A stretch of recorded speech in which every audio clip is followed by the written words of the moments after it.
बिहार में इन दिनों जमीन सर्वे का काम जोर शोर से चल रहा है और इसी बीच बिहार कैबिनेट की बैठक में नीतीश सरकार ने बड़ा फैसला ले लिया है। जी हां, बिहार भूमि सर्वेक्षण नियमावली 2025 को मंजूरी दी गई है और इस मंजूरी के बाद बिहार जमीन सर्वे का नियम बदल चुका है। जिस बात को लेकर बिहार के लोगों को आपत्ति थी, उस आपत्ति को बिहार सरकार ने दूर कर दिया है और अब आप मान सकते हैं कि 100% लोगों को अब किसी तरह की परेशानी नहीं होने वाली है। नमस्कार, मेरा नाम है रोशन झा और आपने देखना शुरू कर दिया है डेली बिहार। बिहार में जब से भूमि सर्वेक्षण का काम शुरू हुआ है तब से लोग परेशान हैं। लोग कई तरह से परेशान हो रहे थे। किसी के पास कागज नहीं था तो किसी के पास कुछ और। लेकिन अब बिहार सरकार ने तमाम फीडबैक लेने के बाद, लोगों से सलाह मशवरा करने के बाद बिहार भूमि सर्वेक्षण नियमावली 2025 को मंजूरी दे दी है। कल कैबिनेट बैठक में नीतीश कुमार की अध्यक्षता में इस नए नियमावली को मंजूरी दी गई है और इस नियमावली की जो सबसे बड़ी खासियत है, उसके अनुसार बदलैन जमीन को अब मान्य माना जाएगा। आसान भाषा में बात कर लेते हैं तो मान लीजिए आपके परदादा ने बगल के किसी पड़ोसी से मौखिक रूप से किसी जमीन की अदला बदली की थी, जिसका वजाब्ते रजिस्ट्री नहीं हुआ है। एक प्लॉट पर आपने दलान बनाया हुआ है, दूसरे प्लॉट पर फलाने आदमी ने दलान बनाया हुआ है। दोनों पक्ष को कोई आपत्ति नहीं है, लेकिन मौखिक रूप से जमीन अदला बदली होने के कारण जमीन सर्वे में सरकार की ओर से पहले कहा गया था कि मौखिक अदला बदली को मंजूरी नहीं दी जाएगी और जो हमारे रिकॉर्ड में है उसे ही दर्ज किया जाएगा। अब नई नियमावली के बाद से बदलैन जमीन को मंजूरी दी गई है, यानी अगर आप दोनों पक्ष जमीन सर्वे के दौरान आपसी सहमति देते हैं, विरोध दर्ज नहीं करवाते हैं, तो जो जमीन जिसके हिस्से में है उसके अनुसार सर्वे कर दिया जाएगा।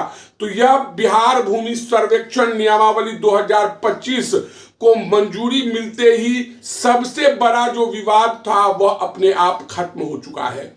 बताते चले कि बिहार में जमीन सर्वे का काम जोर शोर से चल रहा है। लोगों को फॉर्म 2 भरकर देने के लिए कहा गया था। फॉर्म 2 का मतलब है सेल्फ डिक्लेरेशन। आपको सरकार को लिखकर बताना है कि आपके पूर्वज के नाम पर कितनी जमीन है, उस जमीन का खाता क्या है, उस जमीन का खेसरा क्या है, उस जमीन की चौहद्दी क्या है, आपको यह जमीन किस रूप में प्राप्त हुई है, क्या यह खतियानी जमीन है, क्या आपने किसी से केवारा किया हुआ है या कुछ और। फॉर्म 2 भरकर देना था, लेकिन अभी भी कई लोगों ने फॉर्म नहीं भरे हैं। लास्ट डेट बीत जाने के बाद भी बिहार सरकार के भूमि राजस्व मंत्री संजय सरावगी ने कहा था कि हम डेट खत्म नहीं कर रहे हैं, कारण हम चाहते हैं कि लोगों को परेशानी ना हो। लेकिन आज संजय सरावगी ने एक बड़ा फैसला लेते हुए कहा है कि देखिए, कई लोगों ने फॉर्म भरे हैं, अधिकांश लोगों ने फॉर्म भरे हैं, लेकिन कई ऐसे गांव हैं जहां से आवेदन कम संख्या में प्राप्त हुए हैं।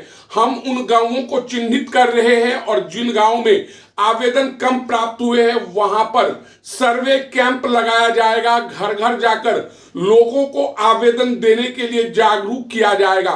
संजय सरावगी का यह भी कहना है कि जो लोग दिल्ली मुंबई में रहते हैं और गांव नहीं आ सकते हैं तो वो डायरेक्ट ऑनलाइन पोर्टल पर जाकर जमीन की जानकारी दे सकते हैं। कुल मिलाकर कहा जाए तो बिहार सरकार चाहती है कि बिहार भूमि सर्वेक्षण कार्य संपन्न हो और जो विवाद है वो खत्म हो जाए। तो आज इस वीडियो में हमने आपको बताया कि बिहार सरकार ने नई नियमावली 2025 को मंजूरी दे दी है। अगर आपने अपने पड़ोसी से जमीन की अदला बदली की है तो अब इसे मान्य माना जाएगा। बस सर्वे के दौरान दोनों पक्ष को खड़े होकर बताना होगा कि यह जमीन अदला बदली की गई है और नए नाम पर सर्वे किया जाए, हमें किसी बात की कोई आपत्ति नहीं है। वहीं अगर आपने अभी तक फॉर्म 2 भरकर नहीं दिया है तो प्लीज फॉर्म 2 भरकर सरकार के पास जमा कीजिए। अगर आप बिहार से बाहर दिल्ली, मुंबई या कोलकाता सहित किसी अन्य शहर में रहते हैं तो आप ऑनलाइन आवेदन कर सकते हैं। अगर गांव में आपका कोई आदमी है तो उसके जरिए भी फॉर्म फिलअप कर सकते हैं। तो बहरहाल इस वीडियो में इतना ही। अगर आप हमारा ये वीडियो यूट्यूब पर देख रहे हैं तो सब्सक्राइब कर ले, फेसबुक पर देख रहे हैं तो हमारे पेज को लाइक कर